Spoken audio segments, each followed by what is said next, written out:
بسم اللہ الرحمن الرحیم فاذکرونی اذکرکم واشکروا لی ولا تکفرون۔ اللہ رب العزت کی حمد و ثنا ہے، شکر ہے اس ذات بابرکات کا جس نے ایمان والا بنایا، ذکر کی توفیق عطا فرمائی۔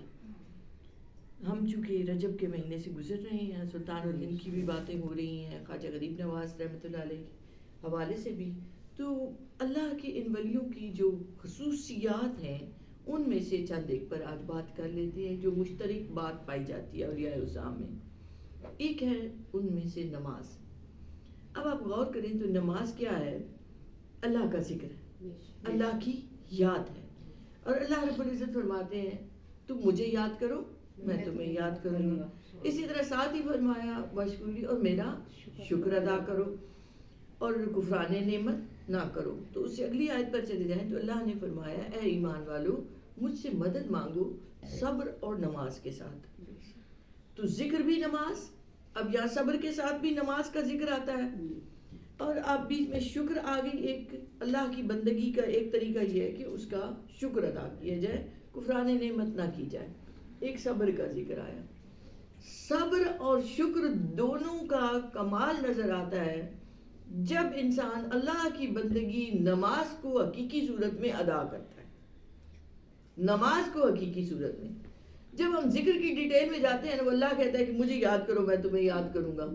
یہ ایک بندے کا یاد کرنا ہے کہ بندہ اللہ سے محبت کرتا ہے، اس ذکر میں فنا ہوتا چلا جاتا ہے۔ اللہ کا یاد کرنا یہ ہے کہ اللہ اسے عزتیں دیتا ہے، عالم ملکوت اس سے محبت کرتا ہے، لوگوں کے دلوں میں اس کے لیے عزت پائی جاتی ہے، محبت پائی جاتی ہے، اور وہ چلا جاتا ہے بندہ یہاں سے، فانی ہے بندہ، مگر اس کا ذکر باقی رہتا ہے کیونکہ اللہ نے فاذکرونی کے ساتھ لگایا تھا اذکرکم، میں تمہیں یاد رکھوں گا۔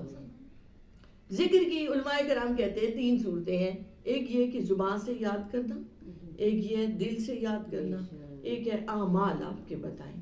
اور شکر کی بھی یہی تین صورتیں بتائی گئی ہیں کہ شکر دل سے ہوتا ہے، دل میں آپ واقعی شکر گزار ہوں کہ ہاں میرے رب کی اتنی عطا ہے، یا بندے نے کسی نے آپ کے ساتھ کیا آپ دل سے احسان مند ہوئے۔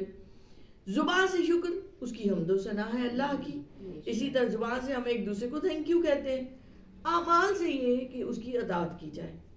اب ذکر اور شکر دونوں کا نقطۂ کمال نماز میں نظر آتا ہے۔ وہ کیسے کہ آپ دیکھیں تو آپ نماز میں آئے اور نماز میں آ کر آپ نے کیا کیا، جب قیام میں بھی کھڑے ہوئے تو اس کی ثنا سبحانک اللہم وبحمدک وتبارک اسمک کہتے ہوئے کی، اللہ کا کلام پڑھا، سورہ فاتحہ پڑھی، سورت ملا کر پڑھی۔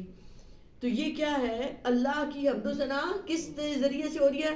زبان کے ذریعے سے۔ اب دل سے کیسے ہے کہ آپ کے دل میں خشوع خضوع آ گیا، آپ نے یہ سوچا کہ میں اللہ کی بارگاہ میں حاضر ہوں، تو اس بادشاہ اس شہنشاہ کی حضور حاضری کے لیے کچھ تو رنگ ہو میرے پاس۔ دل متوجہ ہوا، خشوع خضوع آیا، اس کا احساس آیا کہ کہاں وہ رب کہاں میں تو گناہ گار خطا کار، میں اس بادشاہ کے دربار میں حاضر کیسے ہوں؟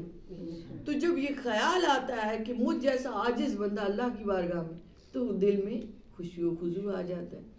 پھر تاکہ اعمال کے ذریعے آپ دیکھیں تو نماز میں ہی انسان کبھی کھڑا ہوتا ہے، کبھی جھکتا ہے، کبھی سجدے میں جاتا ہے، تو کتنے اعضاء استعمال ہو رہے ہیں، اس کے ہاتھ، اس کے پاؤں، اس کی ناک، اس کے پیشانی زمین پر گئی، تو یہ اعضاء سارے کیا کر رہے ہیں؟ اللہ کی بندگی کر رہے ہیں، اللہ کی حمد و ثنا کر رہے ہیں۔ اس کا مطلب یہ ہے کہ نماز میں شکر کی تینوں صورتیں آ گئیں، دل سے بھی، زبان سے بھی، اپنے اعضاء سے بھی۔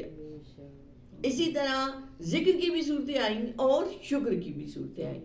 تو نماز ایک ہے فرض نماز ہم پر، دوسری نماز ہے کہ نوافل کا اہتمام کرنا، اور خشوع و خضوع کے ساتھ، اہتمام کے ساتھ، راتوں کو جب سب سو رہے ہوں اللہ والے جاگتے ہیں، قیام اللیل کرتے ہیں، اللہ کو یاد کرتے ہیں، کبھی قیام میں، کبھی رکوع میں، کبھی سجدے میں، سجدے کی تسبیح طویل کیے چلے جاتے ہیں۔ یہ اولیاء کا خاص وصف ہے کہ انہوں نے مرتے دم تک اس اللہ کی یاد کو روشن رکھا اپنے سینوں میں، اپنے دلوں میں، اور اس سے اپنی بندگی کے ذریعے یاد کرتے رہے۔ پھر دوسری چیز جو ہے وہ ہے مخلوق خدا سے محبت۔ آج ہم ایک دوسرے سے بیگانے ہو رہے ہیں، رشتہ دار ایک دوسرے سے بیگانے ہو رہے ہیں. وہ رشتے جو فرائض میں آتے تھے، ذمہ داریوں میں آتے تھے، جن کے لیے حکم تھا صلہ رحمی کا، ہم ان رشتوں سے بھی دور ہو رہے ہیں. کہاں ہم رب کو کی محبت کا دعویٰ کرتے ہیں، حضور سے محبت کا دعویٰ کرتے ہیں. اللہ تو رب العالمین ہے، وہ تو گناہ گاروں کو بھی دے رہا ہے، خطا کاروں کو بھی دے رہا ہے، نیکوکاروں کو بھی دے رہا ہے، کافروں، یہودیوں، عیسائیوں سب کو دے رہا ہے، ہمیں بھی دے رہا ہے. تو اس کی تو آفاقیت ہے، تو ہم اس کے چاہنے والے، ہمارے اندر وسعت کیوں نہیں آ جاتی؟ اسی طرح ہم حضور کی چاہنے کی بات کرتے ہیں، محبت کی بات کرتے ہیں، وہ رحمت للعالمین ہے. اگر ہم چاہتے ہیں کہ ہم اولیاء کے نقش قدم پر چلیں، ہم انہیں یاد کرتے ہیں، تو ان کا صرف ذکر کافی نہیں، بلکہ ان کی عادتوں میں کون سی ایسی بات تھی کہ جسے ہم اپنا لیں. میں عمومی طور پر کہتی ہوتی ہوں کہ آپ کسی فرد کو پسند کرتے ہیں نا، وہ آپ کو اچھا لگتا ہے، تو آپ غور کریں کہ آپ کو اس کی کون سی بات اچھی لگتی ہے، وہ بات آپ اپنے اندر پیدا کرنے کی کوشش ضرور کریں. تو ہم تو ایمان والے ہیں، ہمارے آئیڈیل تو وہی ذوات قدسیاں ہیں کہ جو اللہ کے قریب ہوئے. تو جو اللہ کے قریب ہوئے انہیں اتنا بڑا اعزاز ملا کہ اللہ نے انہیں یاد رکھا ہوا ہے، جن کا ہم ذکر کر رہے ہیں.